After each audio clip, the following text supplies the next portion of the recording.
want to tell you something, a fact about recovery. It's a fact, okay? I can't back it up because I'm not 100%. All I can say is I have on-the-job experience when it comes to this fact. And what it is, about 90 to 95% of the issues in your life, you're causing them. I'm not saying health issues or mental illness. I'm not saying that kind of stuff. I'm just saying the day-to-day issues that regular, normal, recovering people have in life, you're causing them. And I know, I get it. You quit alcohol, it's tough. It's tough for everybody. It really is. Not just for you, for everybody. It's tough, you know? And yes, having a family, being in debt, unable to provide properly because you drank yourself out of several jobs. The wife is on your case if you have a wife. Like I didn't have a wife. I fought in court trying to see my kids. All that kind of stuff. Yeah, I get it. I understand that. If you had my life, you'd be like I am. No, I'm not buying it. I don't buy it. I lived like that. I lived a life of throwing my will at everything. I thought in early recovery, if I could just think my way out of it, behave my way out of it, on the old beliefs, on the old Terry ways, things would get better. Why would someone think, like I thought, the insanity of drinking and the insanity of recovery? Why would I think when I drank like a fish, did drugs like crazy, why would I think that when I sobered up, those same behaviors would produce great results for me in my life? Those same coping mechanisms with stress, with anger, with relationships would benefit me in some way. But I did.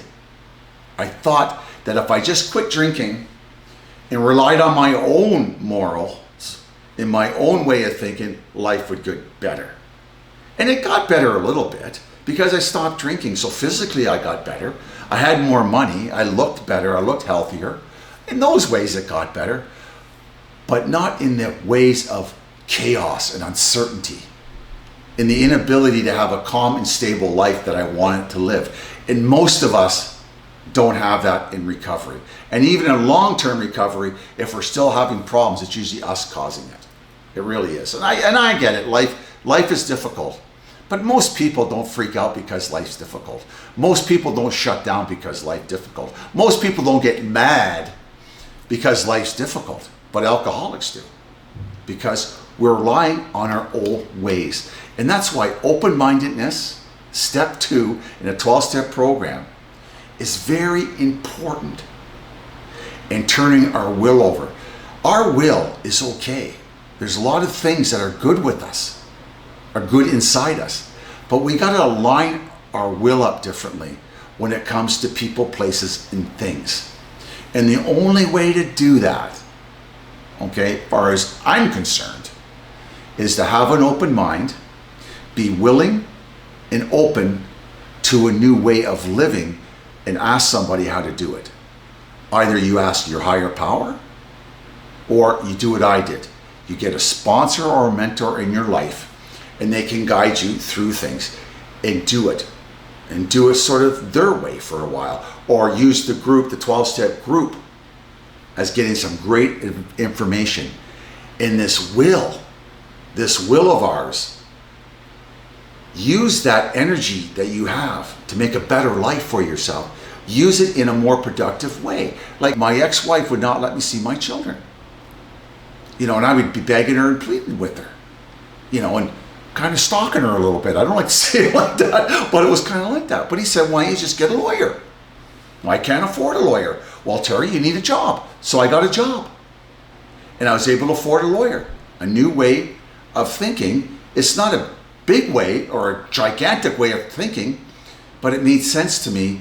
It was harder to do, but I got the result I wanted, and I didn't have to freak out or do crazy behavior to see my children. I just acted responsibly and did the right thing at the right time. And we all know that you can go to court, you can talk to the judge and get to see your children, no matter if they don't want you to see them or not.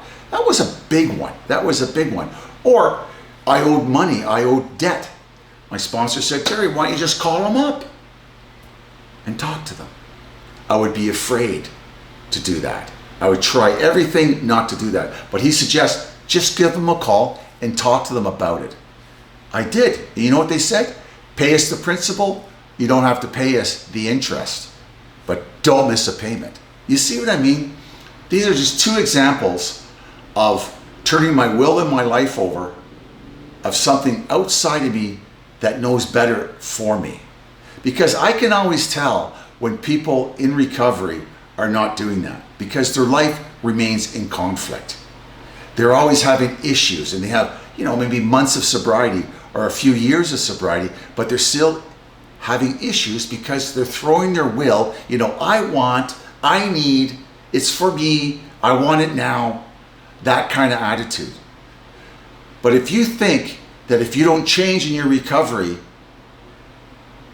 that life is going to get better, you're beating down the wrong trail. You really are. The old saying, I've said it many of times, just because you sober up a horse thief, it doesn't mean you have an honest horse thief. You just have a sober horse thief that will continue the same behavior.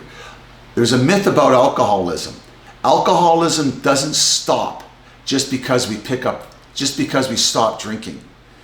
The behavior, the thinking, the emotional regulation, the physical is all still there. The physical gets better quickly because we start sleeping properly.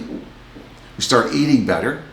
The emotional regulation, the emotional fear and hurt and pain and all that kind of stuff is still there. We just don't have the cushion, the alcohol, right?